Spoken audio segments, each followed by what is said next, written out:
मुझे एक अमीर नोबल फैमिली की लड़की को मैजिक सिखाने के लिए हायर किया जाता है। लेकिन सबसे बड़ी बात यह होती है कि मैं कोई नोबल नहीं बल्कि एक साधारण कॉमनर मर्सिनरी हूँ। उस लड़की का नाम डेला है और पूरे महल में उससे हर कोई डरता है। कोई भी इंस्ट्रक्टर उसके साथ ज्यादा दिन टिक नहीं पाता क्योंकि वो बेहद बदतमीज और गुस्सैल है। जब मैं पहली बार उसके पिता से मिलता हूँ जो उस देश के ग्रैंड ड्यूक है, तब मैं उनसे सीधा सवाल करता हूँ, आपकी बेटी के ऊपर मुझे कितना अधिकार मिलेगा? ग्रैंड ड्यूक बिना हिचकिचाए मुझे पूरा अधिकार दे देते हैं। महल के अंदर से नौकरों की चीखने की आवाजें आ रही है। डेला पूरे घर में तोड़फोड़ मचा रही है, चीजें फेंक रही है और नौकरों को मार रही है।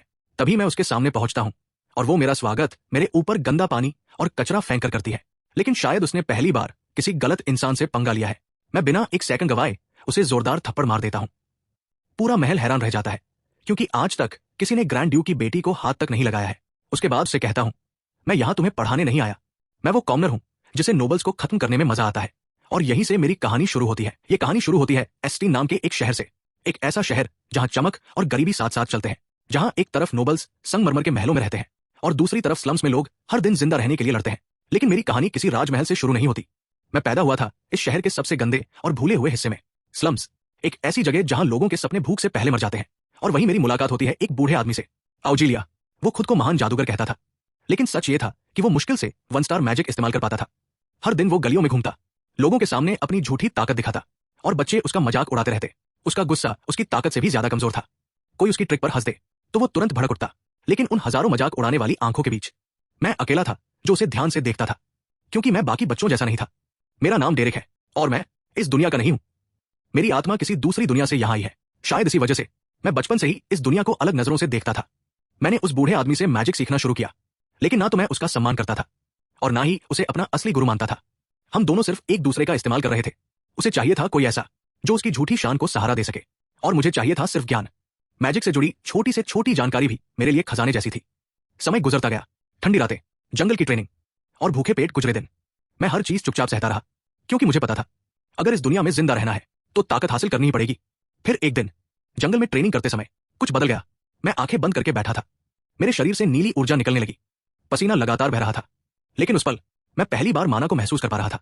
अब वो सिर्फ किताबों में लिखा शब्द नहीं थी, वो मेरे शरीर का हिस्सा बन चुकी थी। उधर बूढ़ा आदमी मुझे देखकर सदमे में खड़ा था। उसे यकीन नहीं हो रहा था कि एक स्लम में पलने वाला बच्चा अपने दम पर माना के प्रवाह को समझ गया।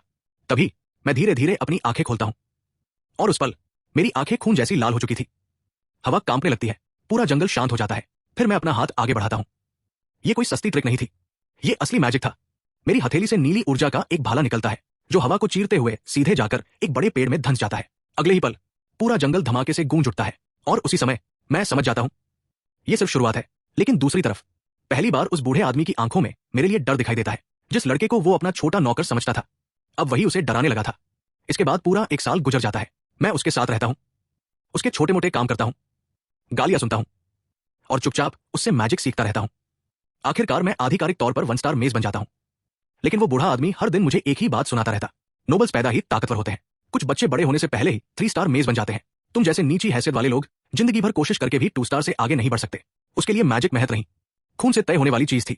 लेकिन मैं हर बार उसकी बातें चुपचाप सुनता रहता, क्योंकि मैं समझ चुका था वो मुझे नहीं, अपनी नाकाम जिंदगी को समझा रहा था। फिर एक रात सब खत्म हो जाता है। बारिश पूरे शहर पर टूटकर बरस रही थी और अगली सुबह जब मैं अपने ठिकाने पर वापस लौटा तो मेरे कदम वहीं रुक गए। उधर जमीन पर वो बूढ़ा आदमी मरा पड़ा था। उसके पूरे शरीर पर चोटों के निशान थे, जैसे किसी ने उसे आखिरी सांस तक बेरमी से पीटा हो। लेकिन मैं रोया नहीं। मैंने चुपचाप एक फावड़ा उठाया और बारिश के बीच उसकी कब्र खोदने लगा, क्योंकि इस दुनिया में वही पहला इंसान था जिसने मुझे मैजिक सिखाया था। चाहे वो कितना भी टूटा हुआ इंसान क्यों ना रहा हो, मैं उसके शव को बारिश में घसीट कर दफनाता हूं और एक साधारण लकड़ी का क्रॉस लगाकर उसकी कब्र के सामने खड़ा हो जाता हूं। लेकिन तभी मुझे उसकी मौत की असली वजह पता चलती है। उस बूढ़े आदमी ने 2 स्टार स्पेल बुक चुराने की कोशिश की थी, अपने लिए नहीं, मेरे लिए। किसी को समझ नहीं आया एक टूटा हुआ बूढ़ा जादूगर आखिर अपनी जान जोखिम में डालकर 2 स्टार स्पेल बुक क्यों चुराएगा। लेकिन मैं समझ गया था वो मुझे वो मौका देना चाहता था जो उसे खुद कभी नहीं मिला। और शायद उसी पल मेरी जिंदगी सच में बदल गई, क्योंकि उस कब्र के सामने खड़े खड़े अचानक मेरी आंखों के सामने नीली रोशनी चमकने लगी।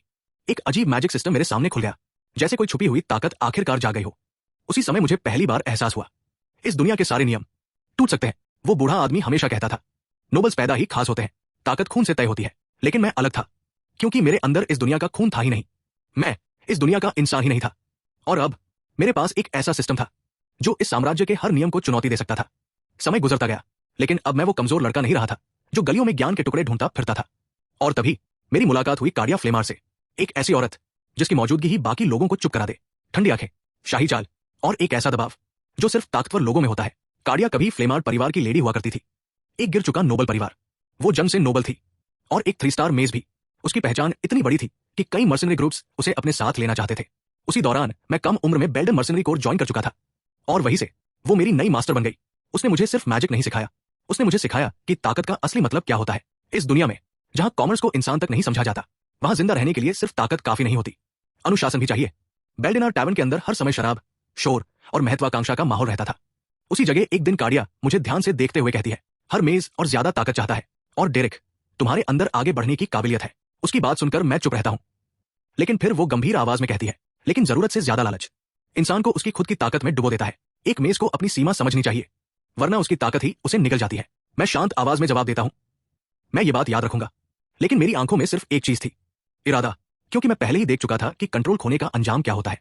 तभी कार्डिया धीरे से कहती है, अपनी आंखें बंद करो, अपने माना को महसूस करो। अब समय आ गया था अपने अंदर बह रही ऊर्जा को सच में समझने का। वो मुझे सिखाती है कि माना कहां से पैदा होती है, कैसे बहती है और इंसान अपनी इच्छा से उसे हकीकत में कैसे बदलता है। मैं धीरे धीरे अपने अंदर उतरने लगता हूं और फिर मेरे शरीर के चारों तरफ नीली ऊर्जा कांपने लगती है। मेरा माना अब पहले से कहीं ज्यादा स्थिर था। उधर कार्डिया मुझे देखकर हैरान रह जाती है। वो साफ महसूस कर सकती थी कि मेरे अंदर माना की मात्रा असामान्य है और उससे भी ज्यादा खतरनाक थी मेरी कंट्रोल क्षमता, जैसे मैंने सालों तक मौत के बीच रहकर इसे तराशा हो। मैं धीरे धीरे अपनी आंखें खोलता हूं। अब मैं सिर्फ एक स्टूडेंट नहीं था, मेरा माना अब एक हथियार बन चुका था। लेकिन उसी पल अचानक पूरा बेल्डेनार टैवर्न जोरदार धमाके से कांप उठता है। ऐसा लगता है जैसे कहीं विस्फोट हुआ हो। मर्सनरी घबराकर चिल्लाने लगते हैं, क्या हुआ, हम पर हमला हुआ है क्या? बाहर जाकर देखो। पूरा टैवर्न अफरात फरी में बदल जाता है और उस समय मेरे माथे से पसीना बह रहा था, क्योंकि मुझे पता था उस धमाके के पीछे कौन था। अचानक कार्डिया मेरा हाथ जोर से पकड़ लेती है। मैं हैरानी से बस इतना कह पाता हूं, मास्टर, लेकिन उसकी आंखें मुझे तुरंत चुप करा देती है। वो धीमी लेकिन सख्त आवाज में कहती है, कुछ मत बोलो, बस मेरे साथ चलो। मैं तुरंत समझ जाता हूं, अगर हम रुके तो लोग सवाल पूछना शुरू कर देंगे। उधर बाहर गार्ड्स और लोग पूरे शहर में तलाश शुरू कर चुके होते हैं। ध्यान से खोजो, मुझे यकीन है अभी विस्फोट हुआ है। लेकिन उस अफरातफरी के बीच कार्डिया मुझे शहर की तंग अंधेरी गलियों से तेजी से दूर ले जा रही होती है। हम दोनों के बीच सिर्फ कदमों की आवाज गूंज रही होती है। मैं अब भी पूरी तरह नहीं समझ पा रहा था कि आखिर हुआ क्या है। मास्टर, मैं फिर धीरे से पूछता हूं। इस बार वो रुक जाती है। फिर पहली बार मैं उसकी आंखों में असली गंभीरता देखता हूं। वो मेरी तरफ देखकर कहती है, डेरिक, जो मैं अब कहने वाली हूं उसे ध्यान से सुनो। उसकी आवाज इतनी भारी थी कि मैं तुरंत समझ गया, मैंने कुछ ऐसा कर दिया है जो मुझे दुनिया के सामने ला सकता है। कार्डिया धीरे धीरे कहती है, नोबल्स अपनी ताकत को लेकर बेहद संवेदनशील होते हैं और मैजिक उनकी सबसे बड़ी ताकत है। वो कभी पसंद नहीं करते कि कोई कॉमनर उनसे बेहतर बने। आम लोगों में 3 स्टार तक पहुंचना लगभग नामुमकिन माना जाता है। इस दुनिया का सिस्टम ही ऐसा बनाया गया है ताकि ताकत हमेशा कुछ खास लोगों के पास रहे। फिर वो मेरी आंखों में देखते हुए कहती है, लेकिन तुमने अभी जो इस्तेमाल किया वो 2 स्टार इल्यूजन स्पेल था और तुमने उसे पूरी तरह कंट्रोल के साथ इस्तेमाल किया। यही चीज तुम्हें खतरनाक बनाती है। उसी समय मेरा सिस्टम चुपचाप एक नई जानकारी दिखाता है। सिर्फ 14 साल की उम्र में मैं आधिकारिक तौर पर 2 स्टार मेज बन चुका था। एक ऐसी तकनीक सीखकर जिसे सीखने में आम लोगों को पूरी जिंदगी लग जाती है। उस दिन के बाद कार्डिया मेरे साथ सफर करने लगती है। वो मुझे सिर्फ स्पेल्स नहीं सिखाती, बल्कि नोबल समाज के तौर तरीके भी सिखाती है। वो मेरे और उस दुनिया के बीच पुल बन गई जिस दुनिया में कॉमन्स का स्वागत नहीं था। फिर 1 साल बाद हमारी ट्रेनिंग खत्म हो जाती है। कार्डिया की गाड़ी बाहर तैयार खड़ी होती है। उसे एक बेहद ताकतवर परिवार ने प्राइवेट ट्यूटर के रूप में बुलाया होता है। इतना बड़ा परिवार कि राजधानी का ग्रैंड ड्यूक तक उनका सम्मान करता है और ऐसा मौका वो ठुकरा नहीं सकती। जाते समय वो आखिरी बार मेरी तरफ देखती है। उसकी आंखों में गर्व भी था और चिंता भी, क्योंकि वो जानती थी मेरा रास्ता चमकदार जरूर होगा, लेकिन उतना ही खतरनाक भी। फिर वो धीरे से मुस्कुराती है और हमेशा के लिए चली जाती है। उस दिन मैं फिर से अकेला रह गया, लेकिन जाते जाते वो मुझे एक आखिरी चीज देती है, एक 2 स्टार स्पेल बुक। जैसे ही वो किताब मेरे हाथ में आती है, मेरा सिस्टम तुरंत एक्टिव हो जाता है। मेरे सामने नए स्पेल्स की लिस्ट खुलने लगती है। Combat spells, summoning, transformation magic. मेरी ताकत धीरे धीरे बढ़ने लगी थी। उसके बाद मैं खुद को कमरे में बंद कर लेता हूं। दिन, रात, समय का एहसास खत्म हो जाता है। अब मेरे पास कोई मास्टर नहीं था। अब आगे बढ़ना सिर्फ मुझ पर निर्भर था। मैं कितनी जल्दी सीख सकता हूं, कितनी जल्दी ताकतवर बन सकता हूं, सब कुछ अब मेरे हाथ में था। फिर 1 और साल गुजर जाता है। अब मेरी उम्र 16 साल हो चुकी थी और उस दौरान मैंने अकेले ही 2 और 2 स्टार स्पेल्स मास्टर कर लिए। अब वो स्लम्स में भटकने वाला कमजोर लड़का पूरी तरह गायब हो चुका था। उसकी जगह अब एक ऐसा मेज खड़ा था जिसकी आंखों में ठंडा इरादा था और उम्र से कहीं ज्यादा परिपक्वता। मैं अब इस छोटी दुनिया से बाहर निकलने के लिए तैयार था। उसी समय बेल्डन टैवर्न के अंदर जेडन तेजी से मेरी तरफ आता है, लेकिन इस बार उसके चेहरे पर अलग ही उत्साह था। वो हंसते हुए कहता है, क्या बात है डेरिक, इस बार हमारे पास सच में बड़ा काम आया है। मैं शांत नजरों से उसकी तरफ देखता हूं। तब वो झुककर धीमी आवाज में कहता है, ये रिक्वेस्ट ग्रैंड डची डुप्लिन से आई है। उसका चेहरा देखकर साफ पता चल रहा था कि वो खुद इस नाम से प्रभावित है। मैं कुछ सेकंड चुप रहता हूं। डुप्लिन, वही डुप्लिन। उस नाम का मतलब मैं अच्छी तरह समझता था। ऐसी फैमिली जो मामूली मर्सिनरी को बिना वजह कभी हायर नहीं करती। तभी मैं जेडन से पूछता हूं, इतनी बड़ी फैमिली हम जैसे छोटे ग्रुप को क्यों हायर करेगी? लेकिन जेडन मेरी बात को हाथ से उड़ा देता है। उसकी आंखों में सिर्फ गोल्ड चमक रहा था। वो जोर से हंसते हुए कहता है, अरे बेवकूफ, सबसे जरूरी चीज क्या है पता है? पैसा। ये डुप्लिन फैमिली है। ये लोग गोल्ड ऐसे खर्च करते हैं जैसे बाकी लोग पानी खर्च करते हैं। फिर वो मुझे समझाने लगता है कि अगर ये मिशन सफल हो गया तो बेल्डन मर्सिनरी कोर के लिए हाई सोसाइटी के दरवाजे खुल सकते हैं। लेकिन मुझे अब भी कुछ गलत महसूस हो रहा था। मैं शांत आवाज में पूछता हूं, आखिर काम क्या है? जेडन जवाब देता है, कुछ खास नहीं, बस ग्रैंड ड्यू के इलाके के बाहर कुछ मॉन्स्टर्स को खत्म करना है। मैं तुरंत अपनी आंखें संकरी कर लेता हूं। बस इतना? नोबल्स के मिशन कभी इतने आसान नहीं होते। लेकिन जेडन तुरंत जवाब देता है, क्या तुम्हें लगता है नोबल्स अपना वादा तोड़ेंगे? मैं चुप हो जाता हूं, लेकिन अंदर से मेरा शक और बढ़ चुका था। इतनी ताकतवर फैमिली कुछ मॉन्स्टर्स मारने के लिए छोटे मर्सिनरी ग्रुप को क्यों बुलाएगी? कुछ ना कुछ जरूर छुपाया जा रहा था। और तभी मैं सीधा मुड़कर दरवाजे की तरफ चलने लगता हूं।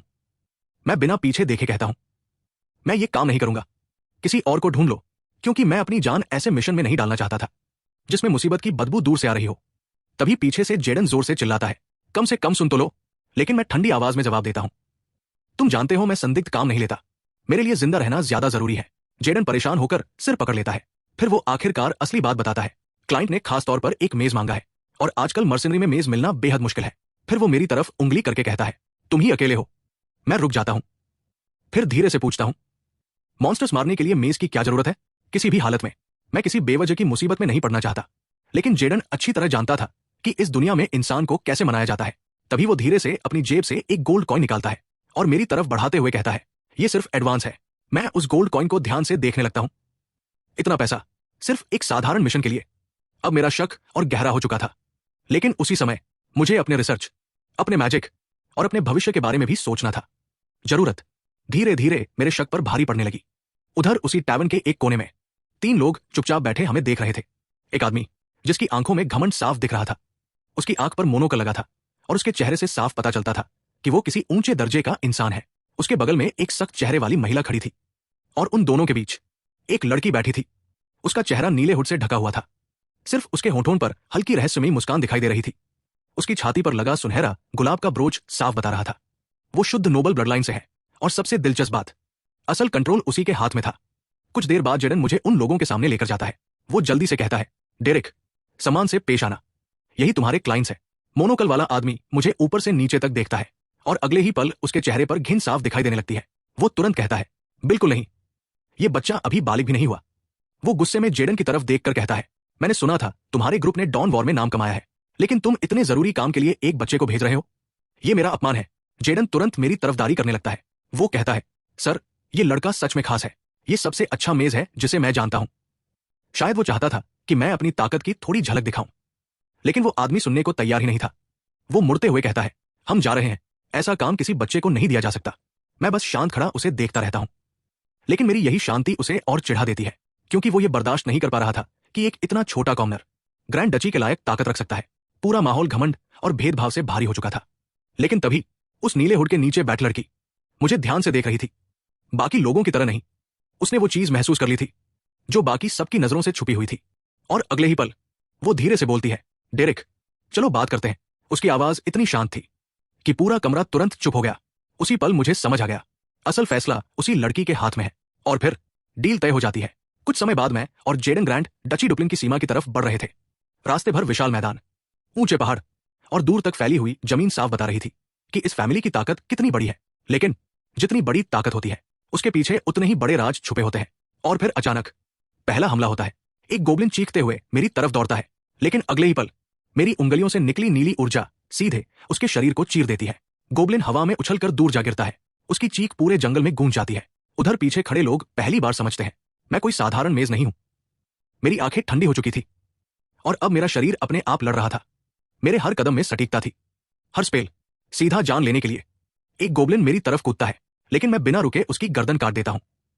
उसका खून हवा में बिखर जाता है और उसी पल सबको समझ आने लगता है मैं सिर्फ मैजिक से नहीं, करीबी लड़ाई में भी उतना ही खतरनाक हूं। तभी पीछे से एक और गोब्लिन कुल्हाड़ी लेकर मुझ पर हमला करता है, लेकिन बिना पीछे देखे ही मैं उसका वार रोक देता हूं और अगले ही सेकंड उसका शरीर जमीन पर गिर चुका होता है। उसे समझने तक का मौका नहीं मिला कि हुआ क्या। कुछ ही मिनटों में पूरा मैदान गोब्लिन्स की लाशों से भर चुका था और उनके बीच मैं अकेला खड़ा था, चेहरे पर खून, लेकिन सांस तक नहीं फूली थी। उधर वो मोनोकल वाला आदमी सदमे में मुझे देख रहा था। शायद उसे पहली बार एहसास हो रहा था। जिस बच्चे को वो अपमान समझ रहा था, असल में वही इस मिशन का सबसे खतरनाक इंसान है। तभी मैं जमीन पर बिजली जैसी ऊर्जा छोड़ता हूं। नीली बिजली पूरे मैदान में फैल जाती है। बाकी बचे गोब्लिन्स दर्द से चीखते हैं और अगले ही पल सब शांत हो जाता है। खत्म हो गया, मैं बिना भाव के इतना कहता हूं। फिर खून से सना चेहरा लेकर उनकी तरफ मुड़ता हूं, लेकिन मेरे चेहरे पर ना थकान थी, ना डर, सिर्फ शांति। मोनोकल वाला आदमी, वो महिला और नीले हुड वाली लड़की, तीनों मुझे हैरानी से देख रहे थे। वो आदमी हकलाते हुए कहता है, ओह उत्कृष्ट। लेकिन उसकी आवाज में अब पहले वाला घमंड नहीं बचा था, क्योंकि मैंने कुछ ही मिनटों में पूरा इलाका साफ कर दिया था। उधर हुड के नीचे बैठी वो लड़की मुझे चुपचाप देख रही थी। उसके होठों पर हल्की मुस्कान थी। शायद उसे आखिर वो इंसान मिल गया था जिसे वो ढूंढ रही थी। इसके बाद हम वापस बेल्डन टैवर्न लौट आते हैं। अब वहां का माहौल पूरी तरह बदल चुका था। हर तरफ सिर्फ एक ही चर्चा थी, डेरेक। और तभी एक लड़की गुस्से में चिल्लाते हुए मेरे सामने आ जाती है। पेलाइन। वो टेबल पर चढ़कर गुस्से में कहती है, तो अब तुम नोबल्स के कुत्ते बन गए हो। उसे यकीन नहीं हो रहा था कि मैंने डुप्लिन फैमिली का काम स्वीकार किया। जेडन उसे शांत करने की कोशिश करता है, लेकिन वो रुकने का नाम नहीं लेती। वो गुस्से में चिल्लाती है, हम चाहे कितने भी गरीब कॉमनर हो, लेकिन हमें कभी नोबल्स के सामने झुकना नहीं चाहिए। फिर वो जेडन की तरफ मुड़कर कहती है, उसने तुम्हें पेमेंट बताई भी है? कितने पैसों में इसने अपनी इज्जत बेच दी? जेडन अजीब सा चेहरा बनाता है, फिर धीरे धीरे अपना हाथ उठाकर 5 उंगलियां दिखाता है।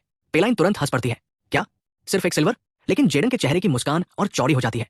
तब उसे एहसास होता है, ये सिल्वर नहीं, गोल्ड है, 5 गोल्ड कॉइन। अगले ही पल पेलाइन का चेहरा पूरी तरह बदल जाता है। जो लड़की अभी तक मुझे गालियां दे रही थी, अब उत्साह में चिल्लाती है, तो प्लीज मुझे भी उनके पैरों में रेंगने दो। जेडन तुरंत चिल्लाता है, चुप हो जाओ बेवकूफ। लेकिन मैं पूरा सीन बिना किसी दिलचस्पी के देख रहा था, क्योंकि मेरे लिए असली मिशन अभी शुरू भी नहीं हुआ था। रात धीरे धीरे पूरे शहर पर उतरने लगती है। टैवर्न के अंदर जश्न जारी रहता है, लेकिन मैं शांत बैठा हर बात को जोड़ रहा था। कुछ तो गलत था। तभी कोई पूछता है, तो असली काम क्या था? मैं शांत आवाज में जवाब देता हूं, कुछ खास नहीं, हमने कुछ गोब्लिन्स मारे, बस। जेडन सिर हिलाता है, लेकिन तभी मैं आगे कहता हूं, लेकिन उनकी पहली छाप बहुत खराब थी। वो लोग अमीर दिखने की कोशिश कर रहे थे, लेकिन तीनों झूठ बोल रहे थे। जेडन तुरंत चौंक जाता है, सच में? मैं धीरे धीरे सारी बातें समझाने लगता हूं। जो आदमी खुद को डिस्पैच ऑफिसर बता रहा था, उसके अंदर ना असली नोबल्स जैसी शालीनता थी, ना बातचीत करने का तरीका। एक असली एरिस्टोक्रेट इतना बनावटी व्यवहार कभी नहीं करता। और ये अकेली गलती नहीं थी। जो औरत खुद को किचन असिस्टेंट बता रही थी, उसके हाथ जरूरत से ज्यादा साफ थे। ऐसे हाथ किसी मेहनत करने वाले इंसान के नहीं हो सकते। मैं हर छोटी चीज याद कर रहा था।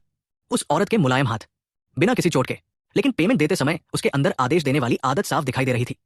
और वो मोनोकल वाला आदमी, उसका हर शब्द ऐसा लग रहा था जैसे किसी ने उसे पहले से स्क्रिप्ट याद करवाई हो। अब मुझे पूरा यकीन हो चुका था, उनमें से कोई भी वो नहीं था जो होने का दावा कर रहा था। लेकिन फिर भी मैं चुप था, क्योंकि इस दुनिया में कभी कभी ज्यादा सच जानना कुछ ना जानने से भी ज्यादा खतरनाक होता है। अभी के लिए मैंने सच जानने के बजाय खेल में साथ देने का फैसला किया, क्योंकि जेडन सही कह रहा था। वो मेरी तरफ देखकर हमेशा की तरह शांत आवाज में कहता है, हम मर्सिनरी हैं डेरेक, हमें अपने क्लाइंट्स की जिंदगी में झांकने की जरूरत नहीं। काम करो, पैसे लो और आगे बढ़ जाओ। मैं कुछ सेकंड चुप रहता हूं। जेडन बेवकूफ नहीं था। वो अच्छी तरह जानता था कि हमारी दुनिया में जरूरत से ज्यादा सवाल ऐसी मुसीबत लाते हैं जिन्हें गोल्ड भी ठीक नहीं कर सकता। आखिरकार मैं धीरे से सिर हिला देता हूं, तुम सही कह रहे हो, क्योंकि एवलस्टीन और उसके आसपास की दुनिया किसी जंगल से कम नहीं थी। और जंगल में सिर्फ 2 चीजें मायने रखती हैं, जिंदा रहना और फायदा। बाकी सारे राज, नोबल्स की राजनीति और छुपी हुई सच्चाइयां, उनकी कोई कीमत नहीं थी। अगले दिन साफ आसमान के नीचे हम फिर से ग्रैंड डची डुप्लिन की जमीन पर पहुंचते हैं। चारों तरफ फैले पुराने जंगल, शांत हवा और हर कोने में छुपा खतरा। मिशन आधिकारिक तौर पर शुरू हो चुका था, लेकिन ज्यादा समय नहीं गुजरता। कुछ ही देर बाद सब खत्म हो जाता है। मैं आराम से गोब्लिन्स की लाशों के बीच चल रहा था। मेरे चेहरे पर वही शांति थी जो लड़ाई शुरू होने से पहले थी। फिर मैं उनकी तरफ देखकर कहता हूं, काम खत्म हो गया, अब ये गोब्लिन्स लंबे समय तक वापस नहीं आएंगे। मेरी स्पीड और तरीका इतना खतरनाक था कि बाकी लोग अब भी सदमे में थे। उधर जेडन खुशी से पागल हो रहा था। वो हंसते हुए मेरे पास आता है, जबकि वो मोनोकल वाला आदमी आसपास की तबाही देखकर राहत और हैरानी के बीच खड़ा था। फिर वो धीरे से कहता है, बहुत बढ़िया। लेकिन जेडन को किसी और चीज से मतलब था, पेमेंट। क्योंकि इस अजीब गठबंधन को जोड़कर रखने वाली असली चीज भरोसा नहीं, गोल्ड था। मोनोकल वाला आदमी अपनी जेब से चमकते हुए गोल्ड कॉइन्स निकालता है। धूप उन सिक्कों पर पड़ते ही उनकी चमक लगभग सम्मोहित करने जैसी लग रही थी। लेकिन मैं उन सिक्कों को देखकर और ज्यादा सतर्क हो जाता हूं। इतना पैसा सिर्फ एक साधारण मॉन्स्टर क्लियरिंग मिशन के लिए? कुछ ना कुछ जरूर छुपाया जा रहा था। उधर जेडन खुशी से लगभग चीख पड़ता है। वो मेरे कंधे पकड़कर कहता है, डेरेक देखो, 2 और गोल्ड कॉइन, इतने पैसे से हम। लेकिन मैं तुरंत उसे शांत रहने को कहता हूं, आवाज नीचे रखो, हम अभी क्लाइंट्स के सामने हैं। तभी वो आदमी फिर से अपना गला साफ करता है। अब उसके चेहरे पर पहले वाली घमंडी नजर नहीं थी, क्योंकि अब वो समझ चुका था उसे कोई खास इंसान मिल गया है और वो मुझे इतनी आसानी से जाने नहीं देना चाहता था। अचानक माहौल फिर गंभीर हो जाता है। वो सीधे मेरी आंखों में देखकर कहता है, डेरिक, मैं तुम्हारी क्षमताओं की सच में कद्र करता हूं और मैं तुम्हें एक नया काम देना चाहता हूं। उसकी बात सुनकर मैं और जेडन दोनों कुछ सेकंड के लिए चुप हो जाते हैं। जेडन ने शायद इतने सीधे ऑफर की उम्मीद नहीं की थी, लेकिन मैं समझ रहा था इतनी बड़ी फैमिली का पर्सनल मिशन या तो जिंदगी बदल देता है या सीधे मौत तक ले जाता है। और फिर वो आदमी कीमत बताता है, इस काम के बदले ग्रैंड डची तुम्हें 15 गोल्ड कॉइन देगी। अगले ही पल जैसे पूरी दुनिया रुक जाती है। स्लम्स में पैदा हुए किसी इंसान के लिए 15 गोल्ड कॉइन लगभग सपना था। वो आदमी मेरी तरफ देखकर पूछता है, क्या तुम ये काम करोगे? अब फैसला पूरी तरह मेरे हाथ में था। मैं कुछ सेकंड चुप रहता हूं, क्योंकि मुझे पता था अगर मैंने हाँ कहा तो मेरी जिंदगी बदल सकती है, लेकिन साथ ही मैं ऐसी दुनिया में कदम रखने वाला था जहां एक छोटी गलती भी मौत बन सकती है। फिर भी मैं बिना हिचकिचाए जवाब देता हूं, हाँ। और उसी पल कॉन्ट्रैक्ट तय हो जाता है। कुछ समय बाद एक गाड़ी लंबी सड़क पर आगे बढ़ रही थी। उस गाड़ी में मैं, जेडन और बाकी लोग बैठे थे। सफर लंबा था, लेकिन मुझे महसूस हो रहा था असली परीक्षा अभी शुरू भी नहीं हुई। और फिर हमारे सामने आखिरकार वो जगह दिखाई देती है, डुप्लिन रेजिडेंस। ग्रैंड डची का दिल, उसकी विशाल दीवारें, शानदार वास्तुकला और हर कोने से निकलता दबाव। ऐसा लग रहा था जैसे पूरा महल खुद बता रहा हो, यहां ताकत रहती है। उधर बेल्डन मर्सनरी का कैप्टन हैक्स उस महल को देखकर घबरा जाता है। उसने शायद जिंदगी में इतनी शाही जगह कभी नहीं देखी थी। लेकिन मैं शांत खड़ा सब कुछ देख रहा था, क्योंकि मुझे अभी भी नहीं पता था आखिर हमें यहां बुलाया क्यों गया है। तभी सामने से एक शानदार कपड़े पहने आदमी हमारी तरफ बढ़ता है। उसकी आंख पर मोनोकल था, चेहरे पर शालीन मुस्कान, लेकिन उसकी आवाज में साफ अधिकार महसूस हो रहा था। वो खुद का परिचय देते हुए कहता है, मेरा नाम डेलान है, मैं ग्रैंड ड्यूक डुप्लिन का ग्रैंड बटलर हूं। फिर वो हल्का झुककर कहता है कि पहले अपनी पहचान छुपाने के लिए उसे अफसोस है। ये सुनते ही हैक्स और ज्यादा नर्वस हो जाता है, क्योंकि उसने कभी नहीं सोचा था कि इतना बड़ा आदमी खुद उनका स्वागत करेगा। लेकिन मैं चुपचाप सब देख रहा था। कुछ देर बाद एक और महिला वहां आती है, सख्त चेहरा, सीधी चाल। वो खुद को कैटरीना बताती है, ग्रैंड ड्यूक की हेडमेड। अब साफ हो चुका था, ये दोनों लोग इस पूरे घर के सबसे ताकतवर लोगों में से हैं। जेडन तुरंत सम्मान से झुककर अपना परिचय देता है, जबकि हैक्स अब भी यकीन नहीं कर पा रहा था कि इतने ऊंचे दर्जे के लोग खुद उनका स्वागत करने आए हैं। लेकिन मेरे दिमाग में सिर्फ एक बात चल रही थी, अगर ग्रैंड बटलर और हेडमेड खुद बाहर आए हैं तो जिसने हमें बुलाया है वो इस घर में बेहद महत्वपूर्ण इंसान है। तभी भारी कदमों की आवाज गूंजती है, सबकी नजरें एक साथ उसी दिशा में मुड़ जाती है और उसी पल पूरा माहौल बदल जाता है, क्योंकि अब असल इंसान आने वाला था। भारी कदमों की आवाज धीरे धीरे हमारी तरफ बढ़ रही थी और अगले ही पल एक नीले कपड़ों में ढकी हुई लड़की हमारे सामने आकर रुक जाती है। उसकी मौजूदगी इतनी शाही थी कि हैक्स कुछ सेकंड तक बोल ही नहीं पाता। लंबे काले बाल हवा में धीरे धीरे लहरा रहे थे, लेकिन सबसे अलग थी उसकी मौजूदगी, जैसे पूरा माहौल खुद उसके लिए जगह बना रहा हो। उसी समय जेडन उसे पहचान लेता है, वही लड़की जिसे उसने पहले टैवर्न में देखा था।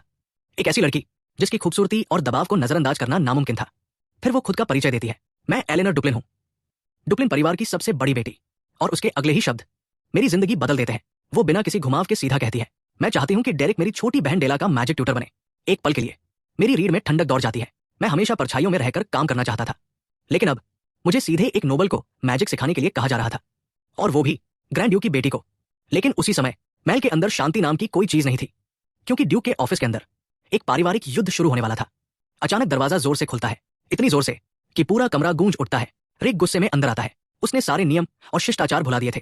वो सीधे अपने पिता और बड़े भाई वैलेरियन की तरफ देखकर चिल्लाता है, अब बहुत हो चुका, इस समस्या को और नजरअंदाज नहीं किया जा सकता।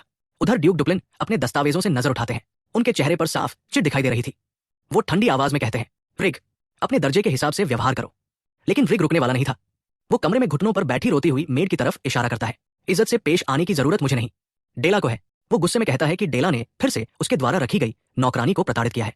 बेचारी मेड लगातार रो रही थी, उसके चेहरे पर डर और बेइज्जती साफ दिखाई दे रही थी। डेला की क्रूरता का एक और शिकार। उधर वैलेरियन शांत रहने की कोशिश करता है। वो रिक से कहता है, आवाज नीचे रखो, हम एक जरूरी चर्चा के बीच में हैं। लेकिन अब रिक को किसी नियम की परवाह नहीं थी। वो गुस्से में कहता है, पिछले महीने 10 से ज्यादा नौकर नौकरी छोड़ चुके हैं। डेला जो चाहे करती है और उसे कभी कोई सजा नहीं मिलती। फिर आखिरकार वो अपने पिता पर फट पड़ता है, आप आखिर कब तक उस गुंडे की हरकतें नजरअंदाज करेंगे? अचानक कमरे की हवा भारी हो जाती है। अब ये सिर्फ बहस नहीं रही थी, ये परिवार के अंदर छुपे जहर का विस्फोट था। तभी वैलेरियन अपना धैर्य खो देता है। वो ठंडी आंखों से रिक को देखकर कहता है, बस अभी के अभी चुप हो जाओ। ड्यूक का ऑफिस अब बाप और बेटों के बीच युद्ध का मैदान बन चुका था। वैलेरियन सख्त आवाज में रिक को वहां से जाने का आदेश देता है। कुछ सेकंड के लिए रिक चुप हो जाता है, लेकिन उसकी आंखों में जलता गुस्सा अब भी साफ दिख रहा था। वो अपने परिवार को इस तरह बर्बाद होते नहीं देख सकता था। फिर वो गहरी आवाज में कहता है, अगर डेला समस्या है तो हमारे पास अभी भी इसोलिन है, जो परिवार की इज्जत बचा सकती है। और अगले ही पल वो बात कह देता है जो शायद किसी को नहीं कहनी चाहिए थी, डेला को यहां से भेज देना चाहिए। उसकी आवाज में अब कोई हिचक नहीं थी, उसका सब्र खत्म हो चुका था। लेकिन ये सुनते ही ड्यूक डुप्लिन की आंखों में गुस्सा भड़क उठता है। अचानक वो रिक के बाल पकड़ते हैं और उसका सिर जोर से टेबल पर दे मारते हैं। धड़ाम, पूरा कमरा उस आवाज से कांप उठता है। रिक के चेहरे से खून बहने लगता है। और ड्यूक उसके ऊपर झुककर डरावनी आवाज में कहते हैं, ये फैसले तुम नहीं करते। पूरा कमरा डर से जम चुका था, लेकिन खून बहने के बावजूद रिग अपने दांत भींचकर धीरे से कहता है, एक दिन आपको फैसला लेना ही पड़ेगा, चाहे आपको पसंद हो या नहीं। लेकिन ड्यूक का चेहरा बिल्कुल नहीं बदलता, सिर्फ ठंडापन, ऐसा ठंडापन जो सिर्फ ताकतवर लोग बरकरार रख सकते हैं। उधर दूसरी तरफ मैं एलेनर के साथ महल के लंबे शानदार गलियारों से गुजर रहा था। बाहर की शांति और अंदर छुपी हिंसा, दोनों के बीच का फर्क साफ महसूस हो रहा था। चलते चलते वो मुझसे पूछती है, क्या तुमने पहले कभी मेरी छोटी बहन डेला के बारे में सुना है? मैं शांत आवाज में जवाब देता हूं, मैंने उसका नाम डुप्लिन फैमिली रिकॉर्ड्स में देखा है, क्योंकि अब तक मैं समझ चुका था इस महल की दीवारों के पीछे कई राज छुपे हैं। एलेनर हल्की उदासी के साथ कहती है, डेला को जानबूझकर लोगों से दूर रखा गया है, और उसके पीछे वजह है। तभी सामने हॉल का विशाल दरवाजा खुलता है, और अगले ही पल मैं उस परिवार के असली अंधेरे के सामने खड़ा होता हूं। वैलेरियन मुझे देखकर हैरान रह जाता है, जबकि रिक जल्दी से अपने चेहरे का खून साफ करने लगता है ताकि अपनी बेइज्जती छुपा सके। वैलेरियन तुरंत सामान्य व्यवहार करने की कोशिश करता है। वो अपनी बहन का स्वागत करता है और एल्स्टीन में उसके समय के बारे में पूछता है। एलेनर हल्की मुस्कान के साथ जवाब देती है कि उसने वहां आराम से समय बिताया, लेकिन उसकी आंखें तुरंत कमरे के तनाव को महसूस कर लेती है। तभी वैलेरियन जल्दी से कहता है, रिक को बस हल्की चोट लगी है, हम बाद में बात करेंगे। वो साफ तौर पर अपने पिता की हिंसा छुपाने की कोशिश कर रहा था, लेकिन मैं चुपचाप सब देख रहा था। मेरी लाल आंखें कमरे की हर छोटी चीज नोटिस कर रही थी। झूठ, नफरत और दबा हुआ गुस्सा, सब कुछ इस कमरे की हवा में घुला हुआ था। मैं अब समझ चुका था, मैं किसी साधारण नोबल फैमिली में नहीं आया, मैं भेड़ियों के बीच खड़ा हूं। पीछे अब भी उस मेड के रोने की हल्की आवाज आ रही थी, एक याद दिलाने के लिए कि इस महल के अंदर असली खतरा मॉन्स्टर्स नहीं, बल्कि ये परिवार खुद है।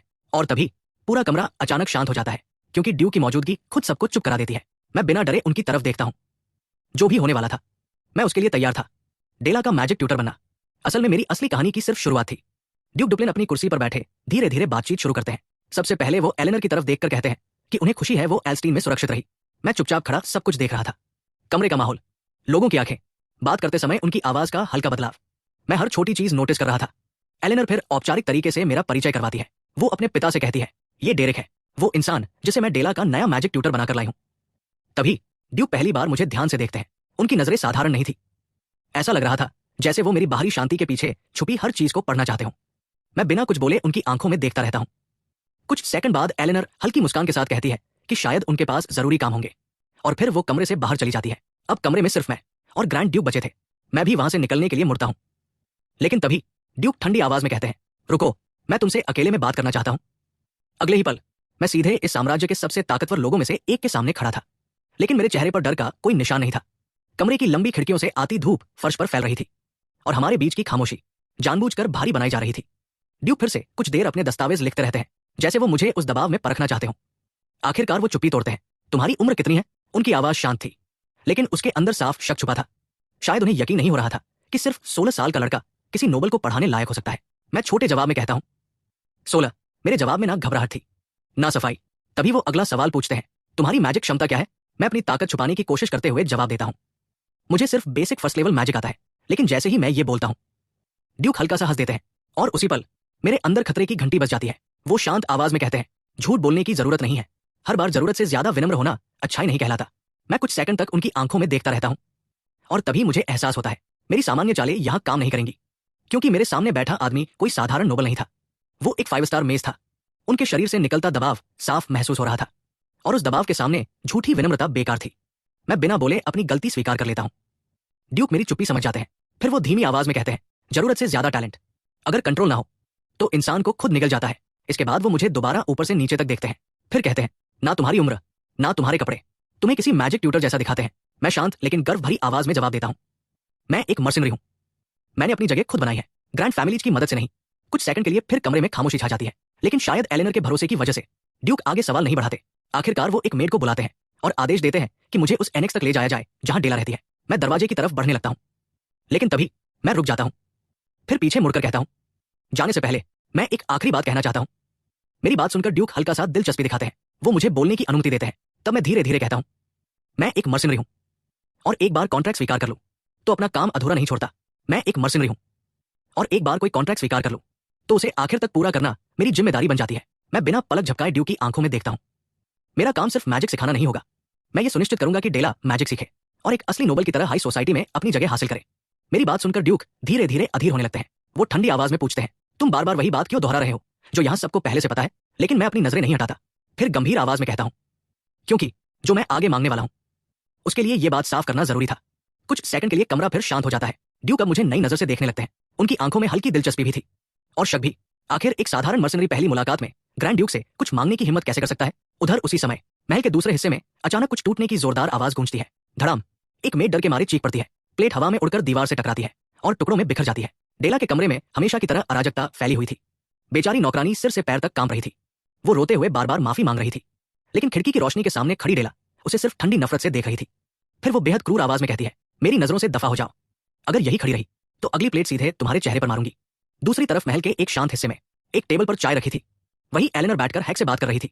हैक्स अब भी उसके फैसले से हैरान था। वो पूछता है, इतने लोगों में से आपने डेरेक को ही क्यों चुना। एलेनर धीरे से सांस छोड़ती है, फिर थकी हुई आवाज में कहती है, मैंने महाद्वीप के लगभग हर मशहूर मैजिक इंस्ट्रक्टर को बुलाया, लेकिन कोई भी डेला को कुछ दिनों से ज्यादा सहन नहीं कर पाया। तभी हैक्स मेरी तरफदारी करते हुए कहता है, डेरेक भले सड़कों पर बड़ा हुआ हो, लेकिन उसके व्यवहार में फर्क है।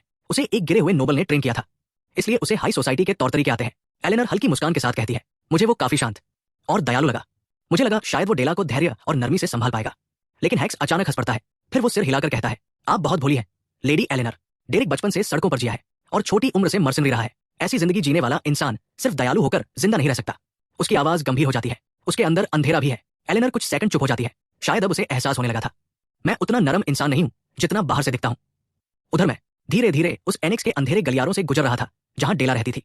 ड्यूक के नौकर लगातार मुझे देख रहे थे, जैसे मैं किसी दुश्मन इलाके में घुस रहा हूं।